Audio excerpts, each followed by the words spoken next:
लोग कहते हैं ये वनवासी हैं, कोई कहता है आदिवासी हैं। मैं कहता हूं कोई आदिवासी ना कोई वनवासी, ये सब मेरे महादेव के प्राण हैं, ये मेरे महादेव की जान है।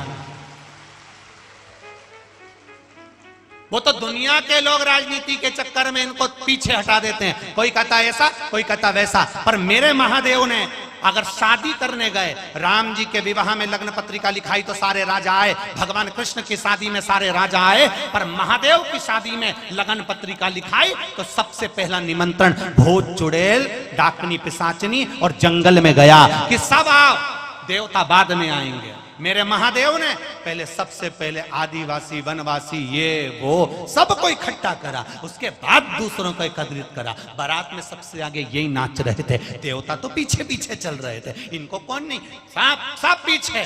भगवान कह रहे थे पहले इनको आगे लो, क्यों? क्योंकि दुनिया भले इनको भले नकार दे, दुनिया भले इनको पीछे हटा दे, पर एक बात याद रखना, जितने भी लोग कहें कि ये आदिवासी हैं ये वनवासी हैं, कोई आदिवासी और कोई वनवासी नहीं, सब मेरे महादेव के भक्त हैं और शंकर के उपासक हैं। ये तो दुनिया के लोग केवल तुम्हें तोड़ रहे हैं, सनातन धर्म से दूर कर रहे हैं, सनातन धर्म से वंचित कर रहे हैं, तोड़ तोड़ कर अपना बैंक भर रहे हैं, परंतु तुम्हें नहीं टूटना है। तुम्हें एक ही बात कहना है, बोल बम का नारा है और बाबा एक, जम के बोलो जरा, बाबा एक सहारा। जब भी बोलो तो दिल से बोलना, बोल बम का नारा है, केवल बाबा सहारा है, शंभू हमारा सहारा है, शिव हमारा सहारा है, भगवान शंकर हमारे सहारे, हम उसके भरोसे पर जीते हैं, दुनिया में कोई हमें नहीं टाल सकता। वो कभी नहीं टाल सकता। कई लोग बड़े परेशान हो जाते हैं, गुरुजी आपने ऐसी ऐसी पूजन बता दी, लोग मंदिर में आके जल चढ़ाते हैं, कोई मंदिर में आके भोग लगाता है, कोई मंदिर में आके पानी चढ़ाता है, कोई मंदिर में आके बेलपत्री चढ़ाता है। कई लोग इतने फोन आते हैं सीहोर में आश्रम पर, अगर फोनों की रिकॉर्डिंग अगर हम केवल आस्था चैनल पर सुना दें तो आप लोग कहोगे कि दुनिया के लोग ऐसे होते हैं। रोज फोन आते हैं, पंडित जी ने जल चढ़ाना बता दिया, पंडित जी ने बेलपत्री चढ़ाना बता दी, पंडित जी ने ये बता दिया, हमको मंदिर के ये करना पड़ता है, हमको सफाई करना। अरे तुम्हें खुश होना चाहिए कि जो शिवालय में लोग पांव नहीं रखते थे, जो शंकर जी के मंदिर में केवल कुत्ते बैठे रहते थे, उस मंदिर में लोग आ रहे हैं, इसकी प्रसन्नता होना चाहिए। तुम्हें तो गौरव महसूस होना चाहिए। केवल रोड बनाने से और नाली बनाने से शहर का और नगर का गौरव नहीं हो जाता।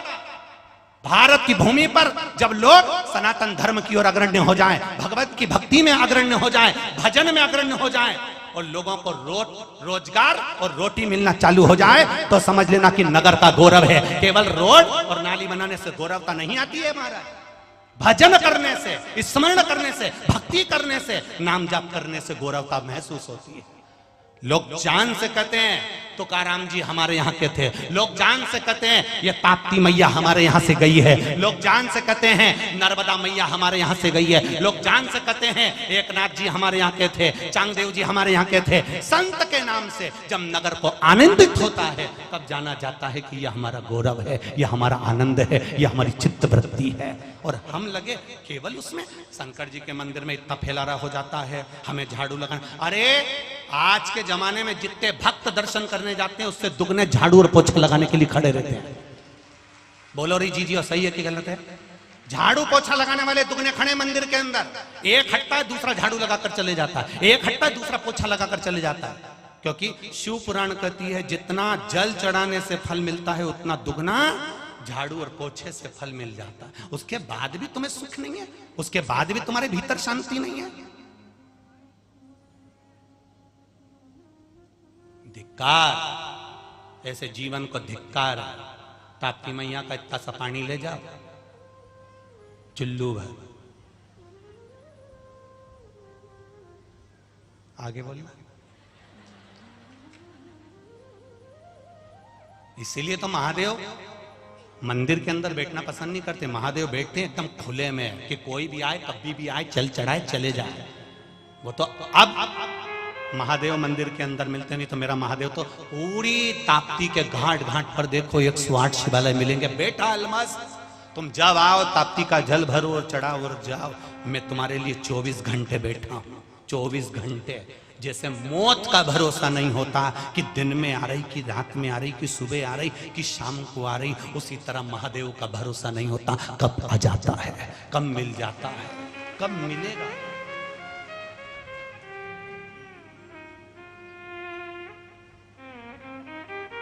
उसके विश्वास पर जियो, उसके भरोसे पर जियो।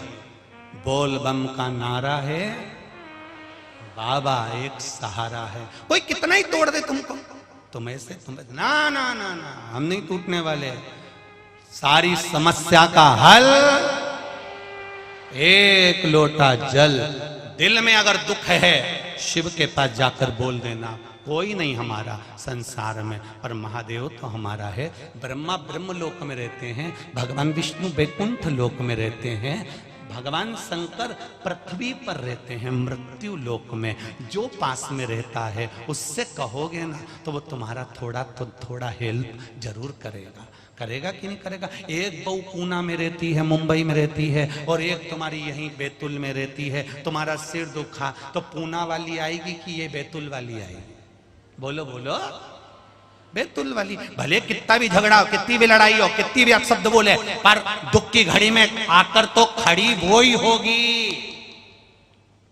पूना वाली तो आएगी दिवाली पे, मम्मी जी करेगी, तुम्हारे आगे पीछे फिरेगी। क्यों? क्योंकि उसका पति उसको सिखा कर लेकर आया है, 4 दिन रुकेंगे मुंडा बंद रखना, 4 दिन रुकेंगे तेरा मुंह बंद रखना। बस दिवाली पे 8-10 दिन मम्मी जी करना, इतनी खुश हो जाएगी मम्मी, तेरे को अंगूठी जरूर देगी, पक्का है। और उसने भी यही करा, सिर पे पल्लू लेके पिन मिन टच करके बढ़िया यहाँ से पटला पटली लगा के मम्मी जी करे, और मम्मी जी इतनी खुश हो गई, दूर के ढोल सुहावने इतनी खुश हो गई कि बहू को चुपचाप से दे दिया, जेठानी को मत बताना, चुपचाप से दे दिया। और जब बीमार पड़ी सास, अब बुला उसको, जा चली जा थोड़े दिन पूना जाना, एक आध बार रह तो 2-4 साल उसके पास, धनवंतरी के पास जा, और 2-4 दिन जाके देख लो, 2-4 महीने, 4 महीने तुम पूना में रहकर देखना, 4 महीने में 40 साल जैसा लगने लगेगा। मेरे घर जाऊं मैं तो बैतुल जाऊं, नहीं दूंगी यहाँ, नहीं रू, रोटी भी दे तो इतना मुंह फुला के दे, इतनी मुंह चले इसका, इतना मुंह चले। तो पहले तो मम्मी तुम कहती थी बहुत अच्छी, अरे दूर के ढोल सुहावने होते हैं, एक आध बार मिलो तो सरी। अभी तुमने देखा क्या? काम बैतुल की आएगी, इसलिए भगवान देवादिदेव महादेव इस मृत्यु लोक के देवता है, पृथ्वी के। जब दुख आया तुमने पुकारा, मेरा महादेव बेल लेकर नंदी लेकर आ गया, काम वही आएगा। पूरे परिवार वाले तुम्हें शमशान छोड़कर आ जाएंगे, कोई रुकेगा नहीं। चाचा जी को छोड़िया ना, काका जी को छुड़िया नहीं। हमारे फूफा जी शादी में हमेशा आगे रहते थे, तो शमशान में भी आगे रहेंगे। हमारे जीजा जी हमेशा शादी में आगे आगे काम करते थे, वहां भी इनको नेक निछावर मिलती थी, तो शमशान में भी सब चले जाएंगे। जब तक खारी नहीं समटाए, हड्डियां नहीं बीनी जाए, 3 दिन तक जीजा जी भी शमशान में रहेंगे। जीजा जी के मैं शादी में कभी आगे नहीं होऊंगा, पर शमशान में नहीं रहूंगा, चाहे कुछ भी हो जाए। जो इतना आगे बढ़ते हैं, आगे बढ़कर शादी में आगे बढ़कर कुर्सी लगा के हलवाई के पास बैठ जाते हैं, नुक्ती छाट सुपारी मर के मही खाते रहते हैं। अब जा शमशान में बैठ, इतना हितैषी था तो बैठ जा शमशान के अंदर। नहीं बैठेगा, एक रिश्तेदार शमशान में नहीं बैठेगा। मुर्दा जल रहा होगा, सब आपस में बात कर रहे होंगे, बहुत देर कर दी, बहुत देर कर दी, देख लो जरा, देख लो, सिर हो गया, देख लो। सबको जल्दी है, सबको। और आग लगाई आधा घंटा भी नहीं हुआ और सब चले गए, अकेला तुमको छोड़कर गए हैं। उस समय तुम अकेले नहीं हो, तुमने जो शंकर भगवान को एक लोटा जल चढ़ाया है। शमशान में शिव रहते हैं क्योंकि उनको उनके ससुर दक्ष प्रजापति ने श्राप दिया था। ए शंकर, मैं तुझे श्राप देता हूं कि तू शमशान में निवास करेगा। शिव जी प्रसन्न हो गए, नाचने लगे। भगवान विष्णु ने कहा तुम प्रसन्न होकर नाच रहे हो, तुम्हारे ससुर ने श्राप दिया है कि तुम शमशान में रहोगे। शंकर भगवान कहते हैं मेरे ससुर जैसा दूसरा ससुर नहीं होगा, जिसने मुझे प्लाट भी दिलाया तो ऐसी जगह दिलाया जहां कोई कब्जा ही नहीं करेगा, इसलिए मैं प्रसन्न हो रहा हूं। शमशान में कौन कब्जा करेगा? शंकर प्रसन्न है। अगर शमशान में तुम्हारे परिवार वाले तुम्हें जलाकर छोड़कर जाते हैं, अंत क्षण तक मेरा महादेव तुम्हारे पास में रहता है। लोग तो चले जाते हैं तुम्हारी चिता के पास में, उस अग्नि के पास में, उस भस्म के पास में। केवल भस्मधारी केवल एक रहता है, वो है त्रिपुंड महादेव, मेरा महाकाल राजा, मेरा त्रिकुंडधारी रहता है। केवल एक, कोई नहीं आएगा। अंत समय प्रभु इतने भजन तुम्हें याद दिलाएं, जरा गाओ लाइन से। अंत समय वचन दिया तो निभाना पड़ेगा, आए ना आए प्रभु कुटुंब कबीला। अंत समय प्रभु ओ वचन दिया तो निभाना पड़ेगा। वो आएगा तुरंत, एक क्षण में दौड़ कर आ जाएगा।